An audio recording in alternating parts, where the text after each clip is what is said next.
who seek to own the unique, the unusual, the exclusive one and only. One way to accomplish this is with a jet conversion. For example, you can buy a new private jet and have it flown to a conversion center where they will install a custom interior.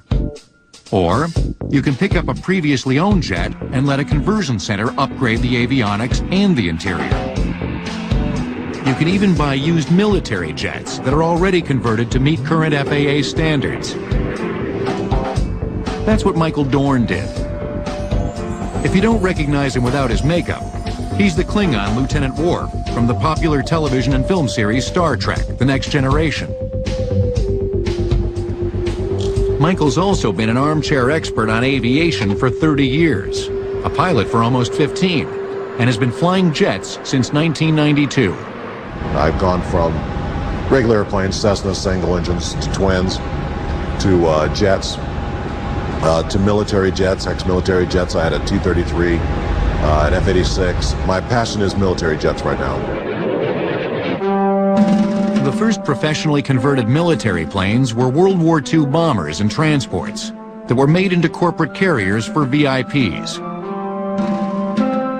The first large jet converted for private use was a 707 in 1961. It became known as Air Force One.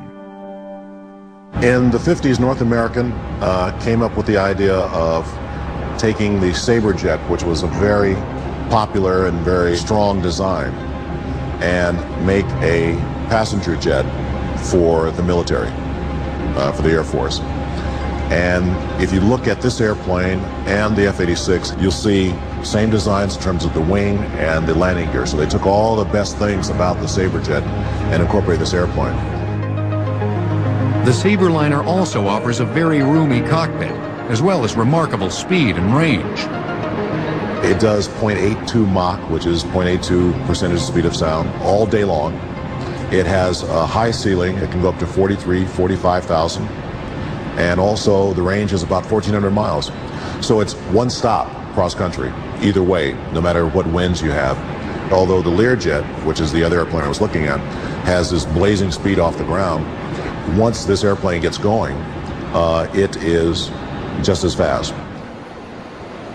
If you're considering the purchase of a previously owned jet, Michael has some advice. When you are thinking about an aircraft like this, you can either do one of two things. You either go to a broker that you know, or you can go and trade a plane, which is a periodical, or you can go into aircraft.com on the internet, or The Controller, which is another magazine that's big for these airplanes. Next, decide on your mission. Where you intend to fly. Will you be traveling under 800 miles or more than 1,000 per trip? And once you decide on the aircraft, call up the guy, start haggling. That's what you have a broker for. And if you're smart, you will have a pre-buy inspection where they take the airplane, tear it apart, inspect it, make sure everything's there, everything works. And then you go back to the person, you say, okay, I want it, or let's talk some more. And that's how you do it. The inspection is something you pay for, but it's worth it to know what condition your jet is in. Michael's Sabreliner was already upgraded with air conditioning that works on the ground, autopilot, and a global positioning system. According to Michael, a vintage jet aircraft like this Sabreliner could sell for between $350,000 and $800,000. The best part about these airplanes is the convenience that it gives you. You don't have to deal with the baggage carousel. You don't have to deal with going through the terminal. Plus, you can get closer to your destination. You don't have to fly into the big airports. You can fly into the little ones outlying, the kind of little satellite airports. If you are not someone with a passion for flying the older converted military and commercial jets, if you want something brand new, a conversion that's luxurious with state-of-the-art avionics, and you're willing to spend a lot of money, consider the Associated Air Center in Dallas, Texas, a company that creates very high-end, lavish jet interiors for their customers. We rely for the most part on the customer bringing to us an aircraft. And you can buy it brand new from Boeing or Airbus, or you can buy it from a leasing company. Once the new owner has made the initial jet purchase, the aircraft is flown to the Associated Air Center at Love Field in Dallas. We have done what we call the nose-to-tail conversions, in which we take a regular airliner, which already comes with lavatories and galleys and sidewalls and bins and so forth, and then we upgrade it.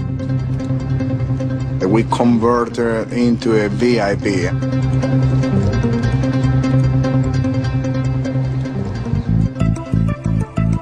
This is where you will give your Boeing BBJ or Airbus ACJ the royal treatment, as the Associated Air Center guides you through the decision process.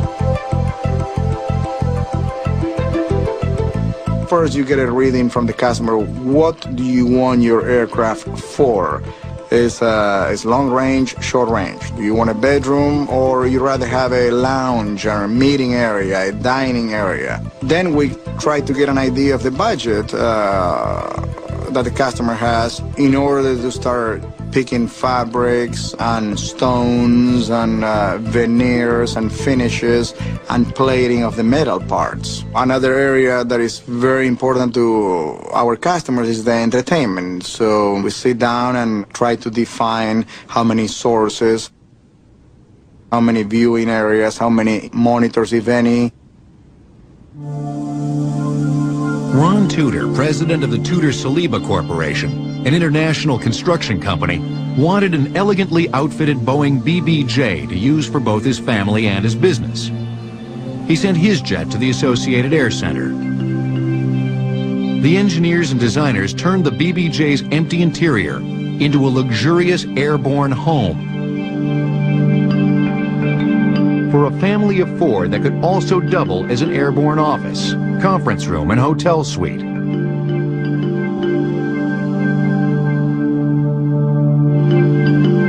The main lounge is designed for 12 people, with all kinds of great toys. The aircraft is equipped with 4 video monitors, 2 42-inch plasma screen monitors, 1 in the main cabin, 1 in the master stateroom. Videos via DVD or VHS are available. You can watch 2 separate videos at any time. We have a sophisticated audio system where you can play multiple CDs with headphones at different listening stations or speakers throughout the cabin. The galley is a state-of-the-art gourmet kitchen with a gas range, microwave, dishwasher, convection oven, and cappuccino maker. And a flight attendant who also happens to be a first-rate chef.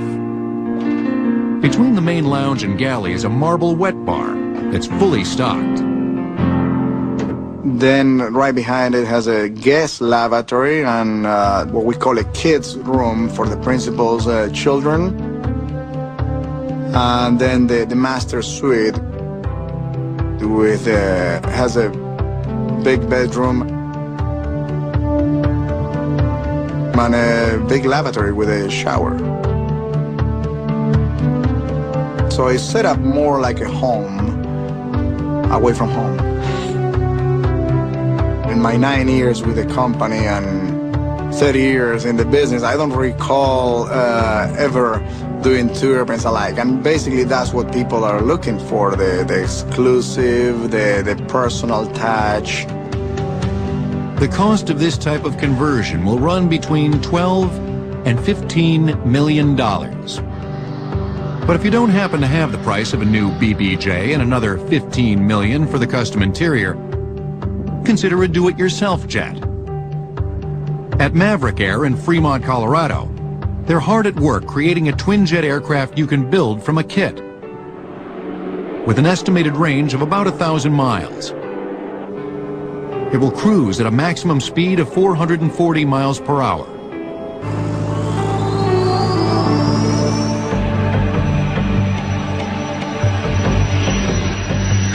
With a service ceiling of 30,000 feet, this kit also includes a pressurized cabin. If you're looking to build your own jet, plan on spending in the neighborhood of $650,000, depending on who assembles it. Previously owned and kit-built jets open the jet ownership market to a broader range of consumers. But when it comes to spending money in the tens of millions of dollars, expensive interior jet conversions are just the beginning. Next, high-end megabucks transatlantic private jets, flying offices for the Fortune 500.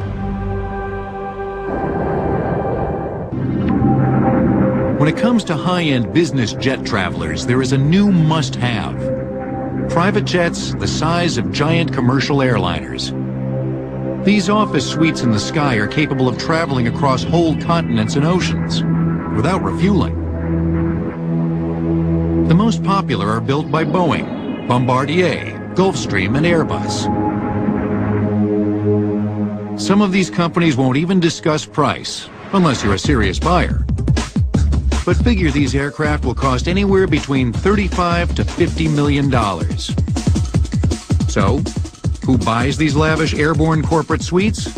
And are they worth it? I think there's a myth about who really owns these aircraft. First of all, most celebrities, unless the very select few, don't own these aircraft. They use them. They're either provided by agents or owners or studios to get people around. The real owners and operators of these aircraft are people that run large, mid-sized corporations who have many business interests that need to get around. Heads of state are also among the clientele.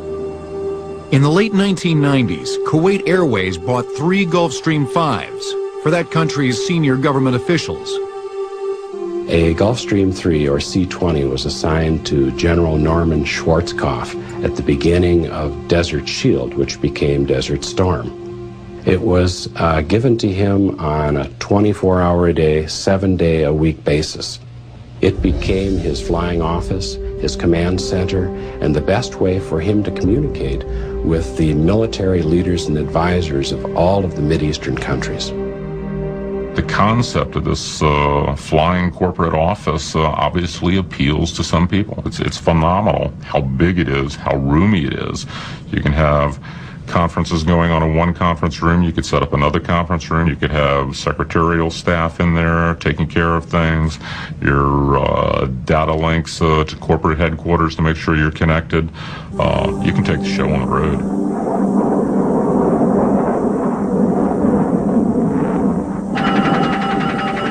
That road might be an airborne highway that takes a top management team from Los Angeles all the way to Paris, London, or Rome, or from New York to Tokyo, non-stop.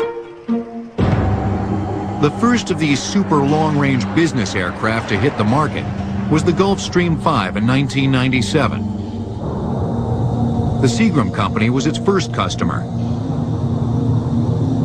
The G5 was followed by Bombardier's Global Express, then the Boeing business jet.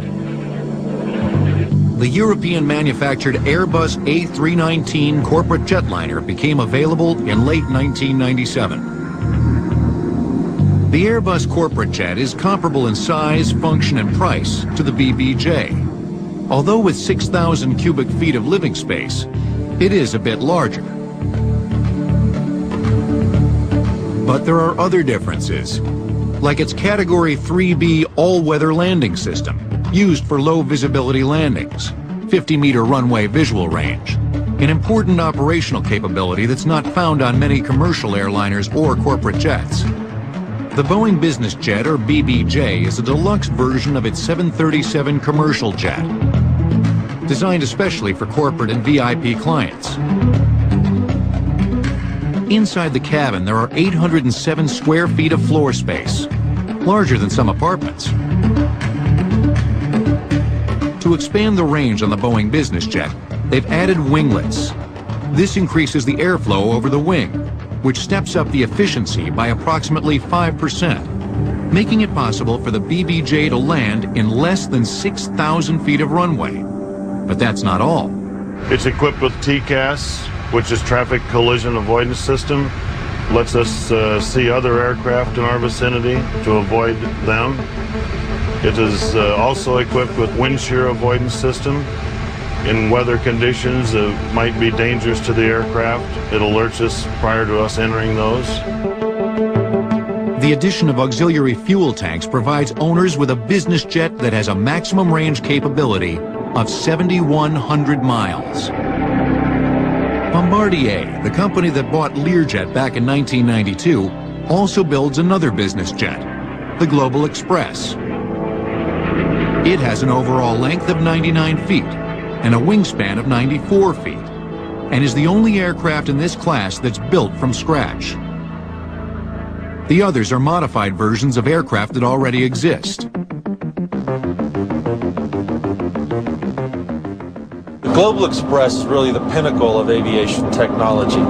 It's got triple redundancy in all of its systems. It's been designed because of its long range to be able to fly over not only the Atlantic but the Pacific Ocean. So it's got to be able to conform to all of the requirements for extended range operation of a two-engine aircraft over long expanses of water. Triple redundancy is a safety feature that means in the event of a failure of any system, there's always a backup of two systems so that the aircraft is able to fly safely and continue on its journey.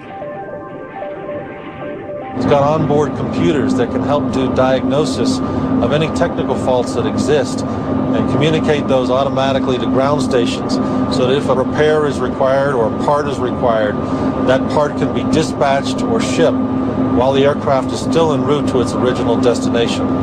That technology will enable us to keep people's schedules and trips uninterrupted, even though there will be some technical problems from time to time. The Global Express also has the highest technology wing in the industry, what it calls a supercritical wing. It's able to be very flexible in flight. So it has a movable leading edge and a trailing edge, which allows it to be very flexible on takeoff and to take off at very low speeds. This corporate jet will take off at slightly more than 100 miles per hour, even though it cruises at nearly 600 miles an hour.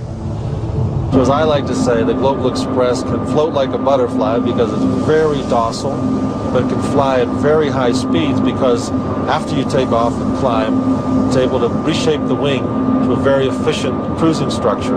It gets into very small fields very comfortably, needs very little room to land.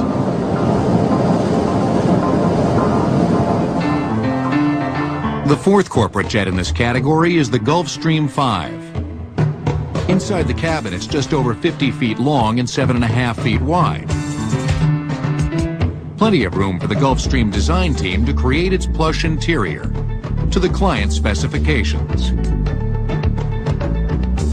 Upholstered walls and ceilings, rare wood and marble veneers, luxurious leather seating and anything from calfskin to iguana. Even the commode in the lavatory is covered in leather. When it comes to any of these massive jets, the buyer can get just about anything he wants. A discotheque was installed in one. They have been flying party rooms, but also they have been the most strategic military communication centers you can imagine. So the whole gambit of serious to frivolous have been involved in Gulfstream interiors over the years. These massive corporate jets are the ideal rich person's charter. With the boom in private jet ownership comes another trend: well-appointed private terminals. Go ahead for customer service. In the quiet, plush atmosphere of this private terminal in Dallas, passengers who may be traveling together can meet, or just relax if they arrive a little early for takeoff. And because of its smaller size and light passenger traffic, these smaller terminals are easier for security personnel to police. All in all, these long-range business jets give corporate flyers the freedom to dash into some of the more remote locations in the world, quickly and securely. You're with passengers that you know and work with in most cases. The pilots are your own. They're trained by your own organization. paid for by your own corporation. They've been flying with you for many, many years. They load your baggage, they unload your baggage, they lock the doors for you, they give you the safety briefings. It's a very comforting environment for the corporate passenger. In the past, all of this personal attention was just another great byproduct of private jet ownership. But in an era of increasing insecurity about the safety of air travel, these extras give business jet travelers something more: peace of mind. Next, parking your private jet next to your house. And buying a jet timeshare. In January 2001, Super Bowl 35 was held in Tampa, Florida. On the Friday before the game, there were 73 parking reservations for private and corporate jets that expected to land at Tampa's International Airport, and another 1,000 charter aircraft planning to park. It seems that finding a place to park your private jet has never been more difficult, especially if you use your jet for work and play. So, if you're looking to have your own personal private jet parking space, the answer might be a fly-in community.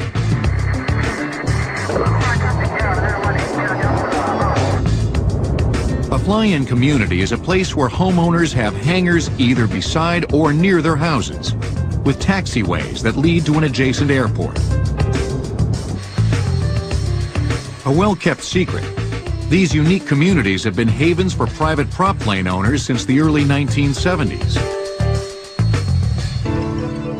A decade earlier, McKinley Conway, a pilot, aeronautical engineer, and futurist, saw a way to take abandoned military airfields and turn them into residential communities for pilots and their families. In 1969, Conway developed the first total fly-in community near Daytona Beach, Florida, on just such an airfield. Called Spruce Creek, today it has 800 residents, all prop plane owners. Because of the noise, jets aren't allowed. But jet owners are beginning to invade a few fly-in communities, like this one in Pine Mountain Lake, California, just 26 miles west of the entrance to Yosemite National Park. I've always been accused of living at the airport, and I always wanted a house on an airport, and I have one now with a hangar in back, and I can taxi a Learjet right into the hangar, and I can leave Van Nuys Airport and 37 minutes later be here. At least 1/3 of the residents at Pine Mountain Lake have a driveway in back of their house and a taxiway in front. There are over 400 fly-in communities that currently exist in the U.S. By necessity, the runways were short, 3,200 feet at the longest. Not a problem for smaller propeller planes. But jets have always required more runway simply because they take off and land at higher rates of speed. Fully fueled, a private jet will need to reach a speed of 150 miles per hour on takeoff, no matter how big the passenger load. The Learjet that we flew today has a slow-down wing on it that reduced the stall speed by 10 miles an hour. It can land on a short runway. The book shows that it'll land on a runway down to 3,000 feet, but you can't do it at full gross weight. So when you fly into a smaller airport, you have to be at less weight, and you can't take off with enough fuel to fly halfway across the country. And it's one of the areas that all manufacturers are really considering now and shooting for, because people do want to go into smaller airports. There are only a handful of fly-in communities prepared to accept jet aircraft. With private jet ownership on the increase, experts like Clay Lacy believe that's bound to change.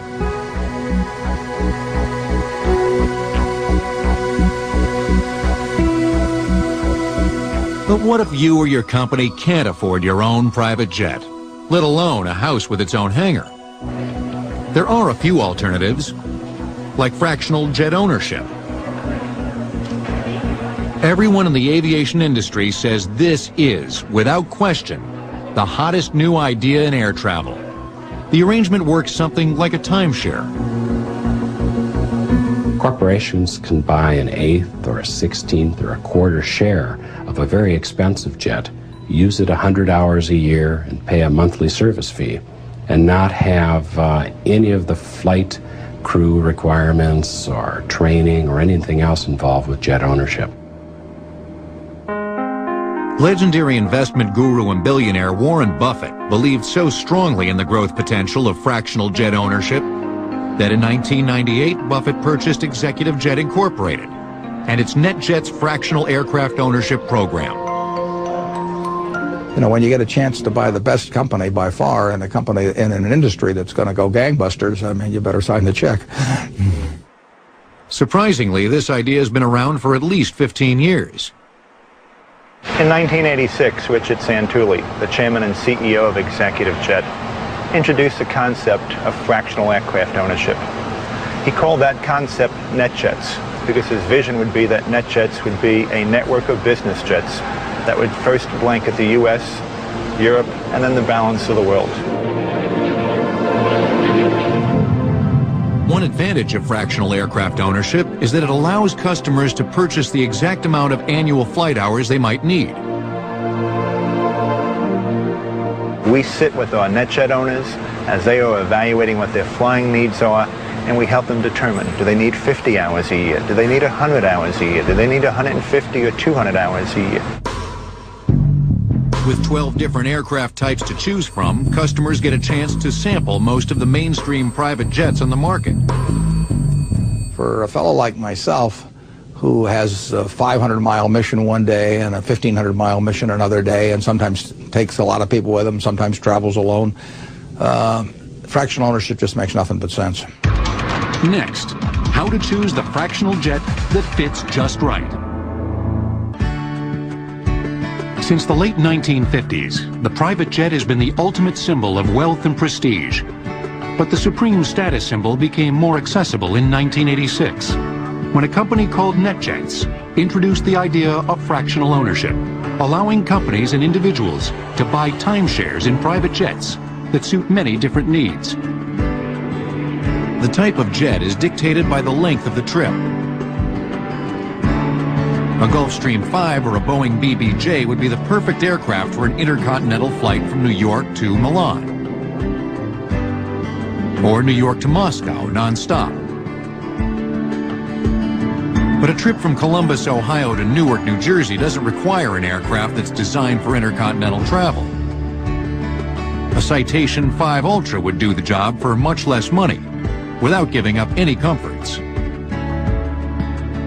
This company maintains a database that manages a vast array of information, from the kind of food a client likes to advanced weather monitoring. And that program is designed to handle everything it takes to provide our owners the best, most convenient, safest flight we possibly can. From ordering their aircraft, to providing catering, to providing direction and guidance to our pilots as to destinations, to using our meteorologists to help map out the best route that particular day for that particular flight. The equipment we use is technologically advanced, and it allows us to look at products in a little bit different way. And that will allow the individual meteorologist to tailor the information of what he needs on a daily basis to accomplish those three factors of safety, passenger comfort, and economy of the flight. Of course, the fees for all this aren't exactly lunch money. Let's say you want to fly 50 hours a year in a light jet that has a cost of $6 million for the entire aircraft. At NetJets, you can purchase a 1/16th ownership interest in that $6 million jet for as little as $375,000. In addition, there is a monthly management fee and an hourly fee for each hour you fly. Reasonable catering is included at no additional charge on small and mid-size aircraft. But maybe you aren't quite ready to commit to a timeshare. If that's the case, there's a way to sample all the comforts of a business charter with a minimum of expense.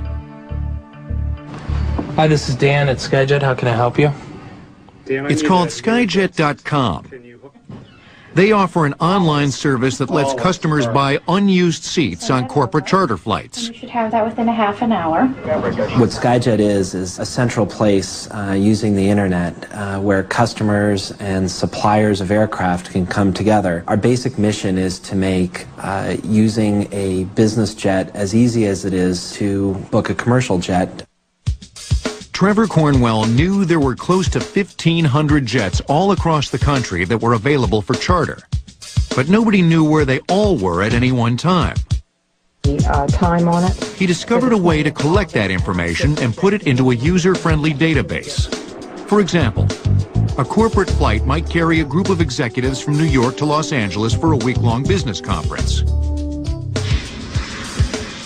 They're going to spend a week in LA. That plane doesn't just sit there. It flies back to its home, and then it returns back to pick up the customer.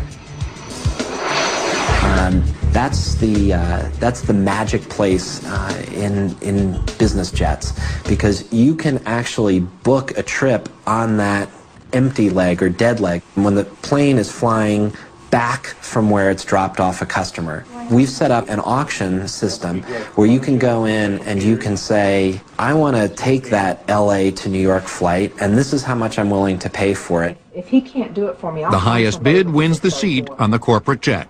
That we'll get it in at the same price, if not better. Where are you leaving from? We'll fly down with you. Skyjet.com uses the internet as a supply chain management tool that can pinpoint available seats on business jets all across the country. And we created very simple software which allows a customer to be able to put in to the system, into the internet or through our reservation center, a set of city pairs or an itinerary saying that they want to go from here to there on such and such a date. And then our software generates for that customer a list of the best aircraft available for them. Whatever your choice, buying a fraction of a high-end business jet or reserving your own charter flight, the chance to get in on corporate jet travel has never been more promising. Next, NASA's revolutionary new airline system with jet-powered air taxis and smart airports. And visionary aircraft developer Burt Rutan on the future of private jets. In 1903, as Orville and Wilbur Wright struggled to get their canvas and wooden airplane to take flight, it is unlikely that either of them could have imagined the future they were setting in motion. Pilotless jets programmed to avoid collisions in the air, as well as to take off and land themselves at smart airports. And hypersonic travel, made possible by air-breathing scramjet technology that plucks the oxygen it needs for combustion right out of the atmosphere. A far cry from today's air transportation system. We've had airliners for roughly 65 years. Airline travel. I believe 65 years from now, we'll look back and say that was kind of a phase that we went through. It worked for the time being. It got initially clumsy, and then it got overtaken by other technologies. Gulfstream has not given up on its dream for a supersonic business jet. They have preliminary designs in the works and are working with major engine manufacturers to find a combination that may be suitable for a corporate business jet. Many people think that we should skip the 1.2 to 1.6 Mach speeds and go right to a hypersonic business jet. A hypersonic aircraft would travel at a maximum speed of Mach 10. That's 10 times the speed that sound waves travel, or an incredible 7,420 miles per hour. To achieve this, NASA is developing technology for air-breathing engines called scramjets that actually scoop air out of the atmosphere and use it to combust the fuel. For the moment, making the trip from San Francisco to Atlanta or New York to LA in half an hour is little more than a dream for travelers with impossibly hectic schedules. But aircraft companies are looking into it.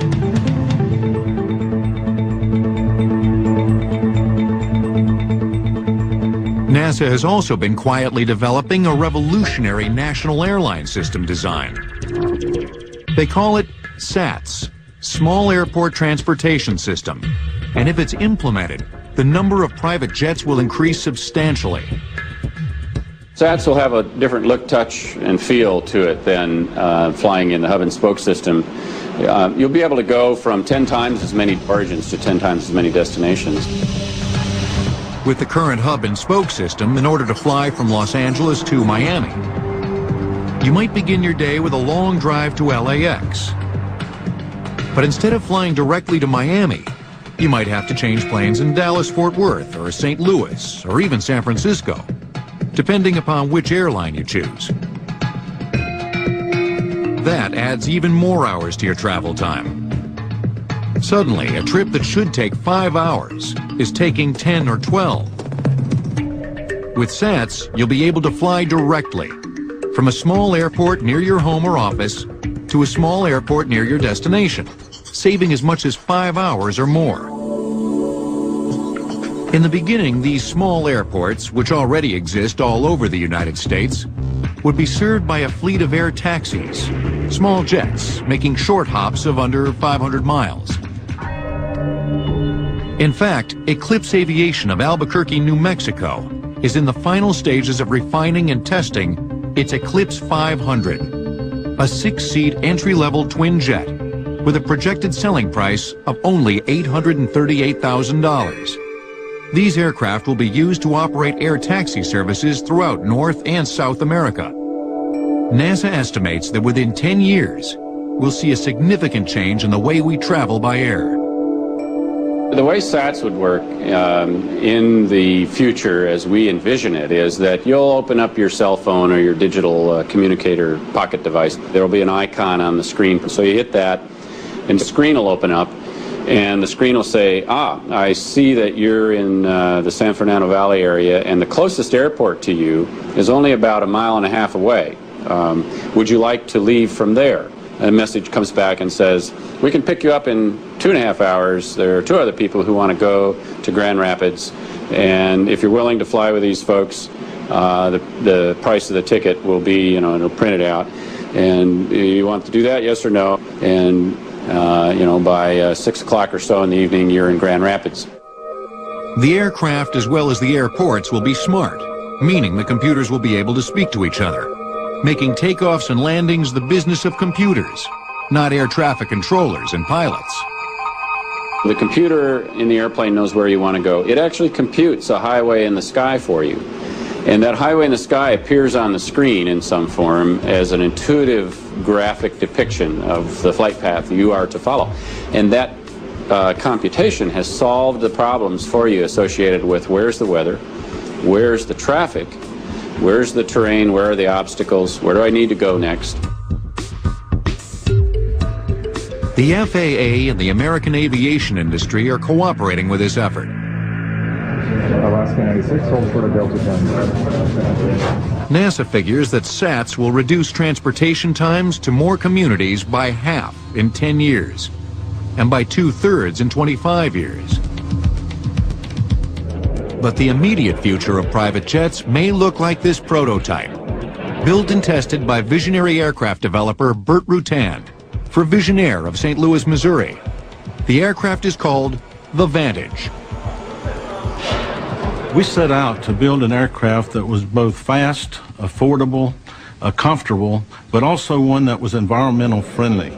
We wanted to make sure that from a sound standpoint, that we could go in and out of small cities, large cities, and not interrupt the people.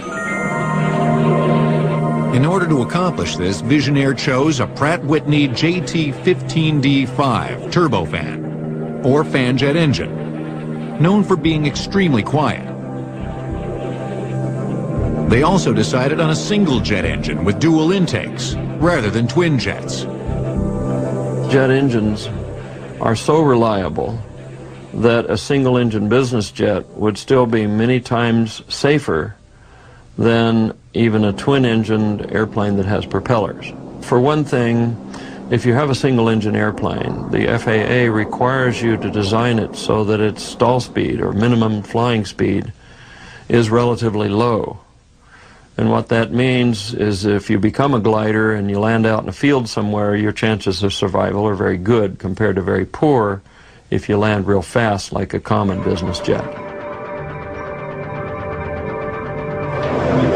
While several aircraft companies build their jet's fuselage entirely out of composite materials, the Vantage will be the first all-composite business jet.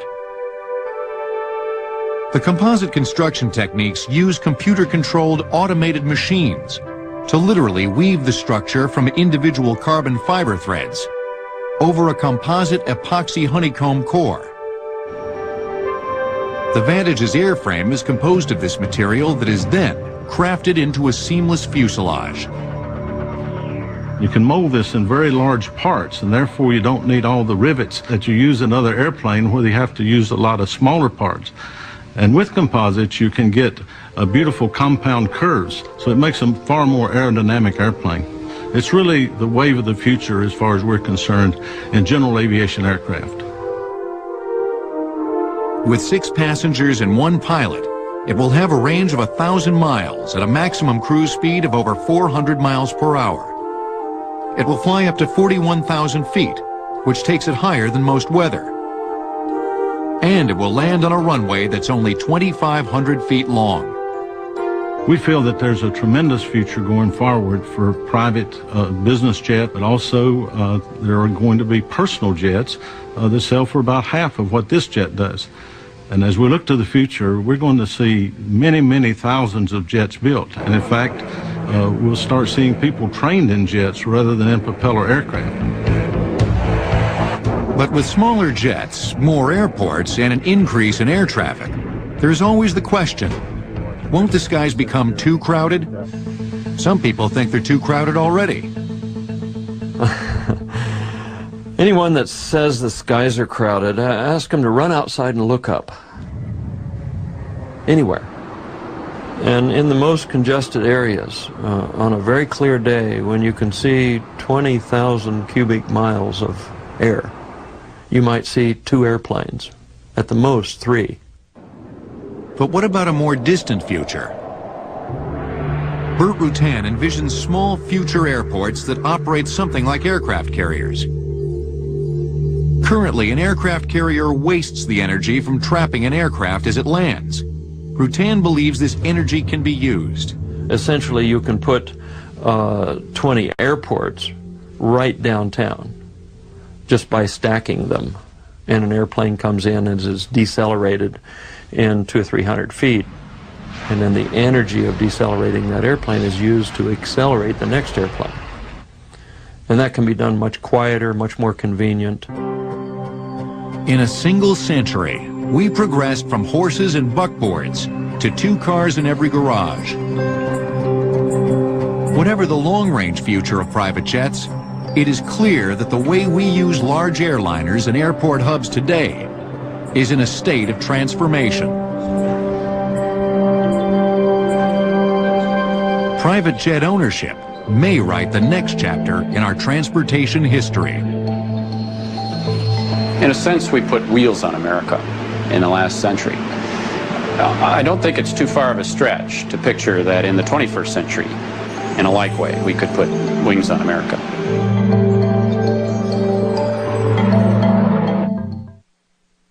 Next on History. It's amazing what technologies folks came up with to get across the prairie. Take the wind wagon, for example. Basically an 8-foot-long boat with wheels. When the wind was whipping, you were literally